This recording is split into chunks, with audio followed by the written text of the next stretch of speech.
Get ready to learn a simple, amazing, and deceptive magic trick that you can use to fool everyone. Hey, what's up everyone? Owen here, and in this video, I'm going to be teaching you one of the best card tricks out there.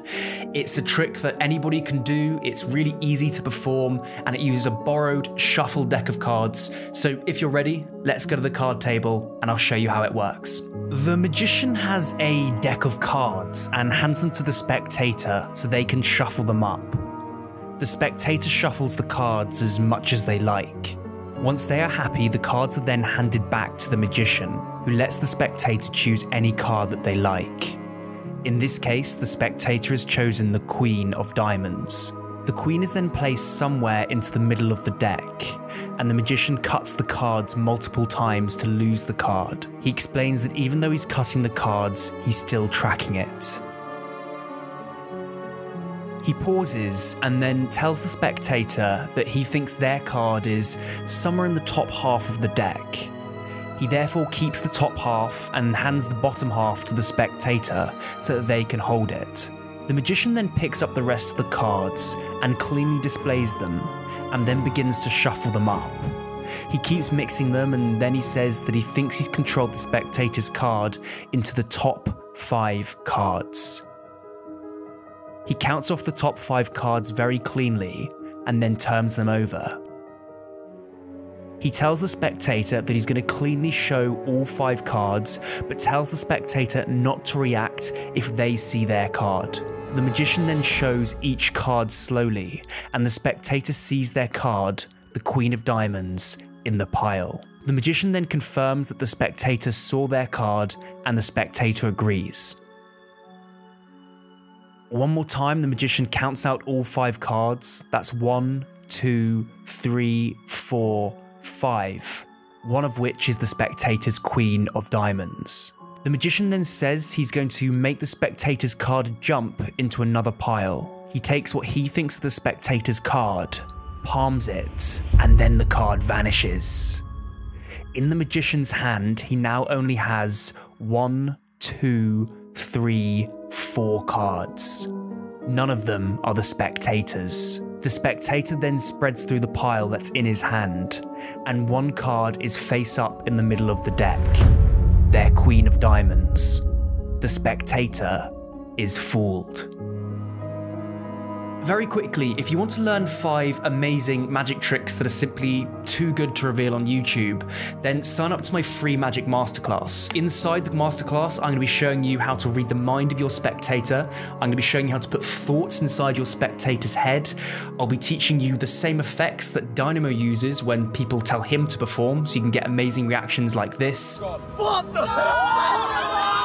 And I'll even teach you the ultimate party tricks that next time you're out at any social event, you'll be able to impress anybody that you like. So the whole thing is 100% free. I really mean it. There's no strings attached. So just sign up by clicking the first link in the description, and I'll teach you some mind-blowing magic tricks that you'll be able to perform within minutes of learning how to do them. So the secret to this effect is really simple. You're going to love it. It uses a borrowed shuffled deck of cards. So here's how you do it. So the first thing you want to do is allow the spectator to shuffle the cards until they're completely happy with it, and then give them the opportunity to choose any card. So in this case, they've selected the 9 of clubs. The first thing you need to do as a magician is control the 9 of clubs to the top of the deck without them knowing. So the way in which you can do it looks like this. You take their card, you put it somewhere back into the middle of the deck, you cut the cards, and it looks like you cut it into the deck, when in reality, their card is now on top. Use any control you like. If you want to learn this control, then very simply, all you do is take their card, place it into the deck, push it in until you've got about an inch remaining, and then you push down on this card and square everything up. And this creates a massive break in the deck. Now you just cut the cards from that break, and their card is on top. Very, very simple. So learn that, and once their card is on top, you're ready to proceed. So the next thing you do is you now need to split the deck in half and just tell the spectator you think their card is in this top packet here. So you hold on to them and you give the other cards to the spectator. At this point, the next thing you need to do is control their card third from the top. Very, very simple again. You hold the cards like this and you just do an overhand shuffle. But what you do to begin is you peel off 3 cards. So you peel off their card, which is here. So you go 1, 2, 3. And then the 4th card, you out jog it. So you leave it sticking back here, you shuffle the rest of the cards on top, and then all you do now is you pick up the cards from the out jog, and you can see this creates a natural break in the deck, and then you just shuffle all the cards until you get to that break, and then dump these 3 cards on top. Now the spectator's card is 3rd from the top. You turn to the spectator and you just say, I think your card is somewhere in the top 5 cards. I think I've controlled it there.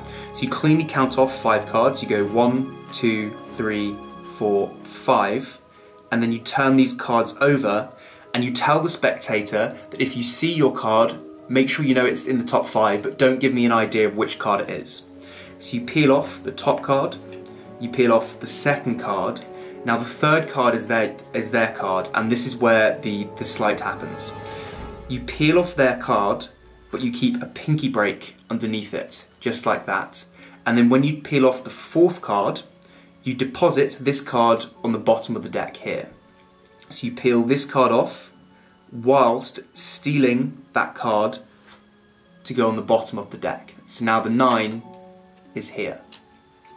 And then you show the final card. So at this point the spectator thinks there's 5 cards here, when in reality there's actually 4 because you've stolen their card. Now this move looks a little bit complicated, but it's actually really easy to do. Just give it a go, pick up some cards, you count 1, 2, 3, 4, 5, and their card has been stolen onto the bottom. You then ask the spectator if they saw their card, at which point they'll agree, and you just casually put these cards onto the pile here. Now you'll notice that it means their card is now in the middle of the deck in this position. Finally, you just turn over these cards, and again like before, you want to count out 5 cards. So you count out 1, 2, and on this 2nd card you get a pinky break underneath it. So you go 2, and just like before, you're going to steal this card back under this packet to make it look like you've got 5 cards in your hand. 3, but I've stolen this card. 4, 5. So they think there's 5 cards in this hand here. You then very simply vanish 1 card. I like to do it this way. You just pick up a card like this, you pretend to take it, but all that's happening is you just drop it. And then you say the card has jumped into here, you reveal there's only 4 cards, and their card is now in the middle of the deck in this position. So I hope you really enjoyed the video, and click the first link in the description to join my free Magic Masterclass.